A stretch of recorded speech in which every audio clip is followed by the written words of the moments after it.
Backhand welding and ફોરહેન્ડ welding ઘણીવાર એમસીક્યુમાં directly પૂછાઈ જાય છે કે બેકહેન્ડ વેલ્ડિંગમાં તમારી ડાયરેક્શન કઈ છે વેલ્ડિંગની, ક્યાં તો ફોરહેન્ડ વેલ્ડિંગમાં ડાયરેક્શન કઈ છે વેલ્ડિંગની. અને આપણે કન્ફ્યુઝનમાં પડી જતા હોય છે કેમ કે આપણને બંને વસ્તુ કન્ફ્યુઝ કરી દે છે કે બેકહેન્ડમાં લેફ્ટથી રાઈટ હશે કે ફોરહેન્ડમાં લેફ્ટથી રાઈટ હશે. બરાબર, તો તેને પહેલાં તો ઇઝીલી યાદ રાખવા માટેની જે ટેકનિક છે તો તે આપણે જોઈ લઈએ. બરાબર, તો બેકહેન્ડ વેલ્ડિંગ જોઈએ તો બેકહેન્ડ વેલ્ડિંગમાંનો આપણે બી કન્સિડર કરવાનો છે. અને બેકહેન્ડ વેલ્ડિંગમાં જનરલી ડાયરેક્શન ઓફ વેલ્ડ જે છે તો તે તમારી લેફ્ટથી રાઈટ હોય છે. બરાબર, એટલે કે તમે જે વેલ્ડિંગ કરો છો તેમાં તમારો હાથ જે છે એ ડાબી બાજુથી જમણી બાજુ તરફ જાય છે. જ્યારે ફોરહેન્ડ વેલ્ડિંગમાં જોઈએ તો ફોરહેન્ડ વેલ્ડિંગમાં તમારી ડાયરેક્શન જમણી બાજુથી ડાબી બાજુ તરફની હોય છે. હવે એને યાદ કેવી રીતના રાખવાનું, તો યાદ રાખવા માટે કોડ વડે યાદ રાખી દેજો, BLR.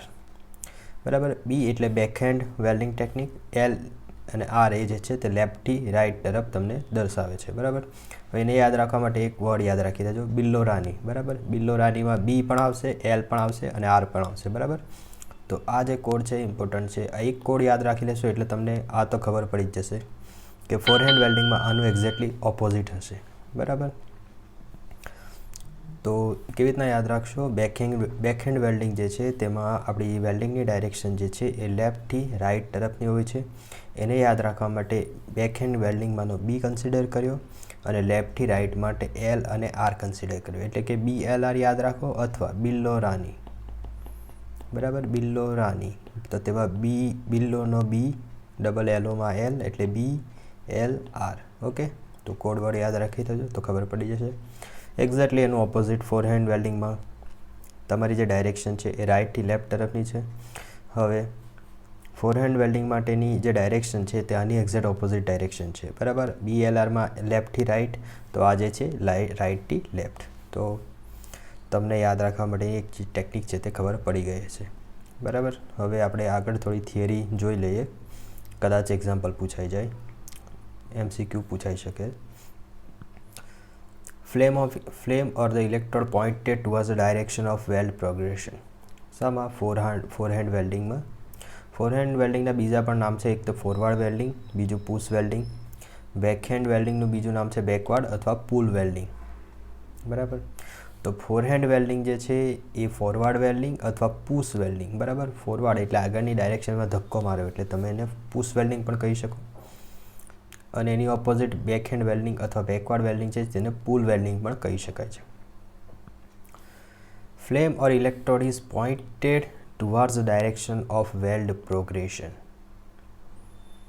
જે ડાયરેક્શનમાં તમે આગળ વધતા હોય ને તે ડાયરેક્શનમાં તમારી ફ્લેમ અથવા ઇલેક્ટ્રોડ પોઇન્ટેડ થયેલો હશે. તો ઉપર આ ફિગરમાં જોઈ શકીએ છીએ આપણે. ફોરહેન્ડ વેલ્ડિંગમાં શું હોય છે, તમે આ ડાયરેક્શનમાં આગળ વધો છો, આ ડાયરેક્શનમાં આગળ વધો છો અને એ જ ડાયરેક્શનમાં તમારો આ જે ફ્લેમ છે તે પોઈન્ટ થયેલી હોય છે. બરાબર, એ જ ડાયરેક્શનમાં ફ્લેમ પોઈન્ટ થયેલી હોય છે. જ્યારે બેકહેન્ડ વેલ્ડિંગની વાત કરીએ તો બેકહેન્ડ વેલ્ડિંગમાં electrode is pointed away from the direction of weld progression. Away from the direction of weld progression, આપણે આ ડાયરેક્શનમાં આગળ વધી રહ્યા છીએ. બરાબર, એ ડાયરેક્શનની વિરુદ્ધ ડાયરેક્શનમાં આપણું જે ફ્લેમ છે એ પોઇન્ટેડ થયેલી હોય છે. મીન્સ આ ડાયરેક્શનમાં આગળ વધી રહ્યા તો તેની આ ઓપોઝિટ ડાયરેક્શનમાં પોઇન્ટેડ થયેલી હોય છે. Torch is inclined as a obtuse angle usually 135 to 150 degree with the feed vector. બરાબર, ટોર્ચનો જો એંગલ હોય છે તે inclined at the obtuse angle 135 degree to 150 degree. જ્યારે torch is inclined at the acute angle usually 30 degree to 45 degree with the feed vector. તો આ પણ યાદ રાખજો. બરાબર, એંગલ પણ કોઈ વખત પૂછી શકે છે. Torch is situated above the deposit weld bed. Torch does not remain above the weld bed, rather it remains above the unfilled root gap. Filler metal is applied ahead of the torch. Filler metal is applied behind the torch. તમે જે filler metal apply કરો છો તે ટોર્ચની પાછળની બાજુ હોય છે અહીં જે ફિલર મેટર અપ્લાય કરો છો એ ટોર્ચની આગળની બાજુ હોય છે. હવે તમે કહેશો કે બંને ફિગરમાં તો સેમ જ છે, ટોર્ચની આગળની બાજુ જ છે, પરંતુ એ ડાયરેક્શનના ડિપેન્ડ કરે ને. તમે આ જે ડાયરેક્શનમાં જઈ રહ્યા છો તો તે ડાયરેક્શનમાં ટોર્ચની આગળની બાજુ કહેવાશે રોડ. હવે આ ડાયરેક્શનમાં જઈ રહ્યા હોય ટોર્ચની પાછળની બાજુ ફિલર રોડ કહેવાશે. Preheating take place automatically, બરાબર. અહીં તમે જોઈ શકો છો કે આ જે ફ્લેમ છે એ આગળની તરફ હીટ કરતું જાય અને પછી તમારો ફિલર રોડ આવે અને વેલ્ડિંગ જે છે એ થાય છે. એટલે કે આ જે બેઝ પ્લેટ છે તેમાં પ્રી હીટિંગ પહેલાં થઈ જાય છે, જ્યારે આની અંદર કોઈ પણ પ્રકારનું પ્રી હીટિંગ નથી થતું, બરાબર, કેમ કે આ વેલ્ડ ટોર્ચનો પાછળનો ભાગ પાછળની બાજુ જ છે. No pre heating occurs in the backhand welding. No post heating occurs here. It facilitates the post heating of the weld. આમાં પોસ્ટ હીટિંગ નહીં થશે, આમાં પોસ્ટ હીટિંગ થશે. મીન્સ કે જે ઓલરેડી વેલ્ડિંગ થઈ ગયું ને એને પણ આ હીટ કરતું રહેશે. The weld joint is subjected to undesired residual stress. Post heating allows the joint to be annealed, that helps relieving the residual stress. It offers good visibility to the welder.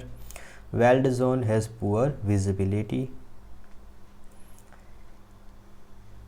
It is preferred for joining the thin plates up to the 3 mm. It is preferred for joining the thicker plates. આ પણ કદાચ પૂછી શકે છે કે thicker plate માટે આપણે backhand વેલ્ડિંગનો use કરીએ છીએ. Difference between forehand welding and backhand welding આ આપણે જોઈ જ ગયો છે, તે જ અહીં ફરીથી મૂક્યું છે. ઓકે, આવ્યું. No post heating અકર.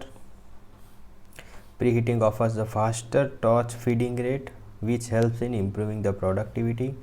Torch feeding rate usually slow due to the lack of preheating. It increases the filler deposition rate but cannot fetch deeper penetration. Assist in achieving the deeper penetration through the filler deposition rate is slow.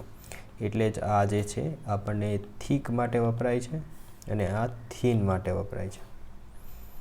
Tendency of spatter formation is more with the forehand technique. Backhand welding technique creates comparatively less spatter. These techniques offer good visibility to the welder. Has poor visibility. Okay. તો આ video specially એના માટે જ હતો કે કેવી રીતના backhand અને ફોરહેન્ડ વેલ્ડિંગને યાદ રાખવાનું, કેમ કે એક્ઝામમાં ડાયરેક્ટલી પૂછાઈ જાય અને આપણે ભૂલ કરી બેસીએ કે તમને યાદ નહીં હોય કે મેં થોડું ધ્યાનથી આ વાંચ્યું નહીં હતું, બરાબર. તો બિલ્લોરાની આ જે કોડ છે એ યાદ રાખજો, બરાબર. BLR એક જ કોડ યાદ રાખશો એટલે તમને આનો પણ કોડ મળી જશે. Okay, so thank you so much for watching video.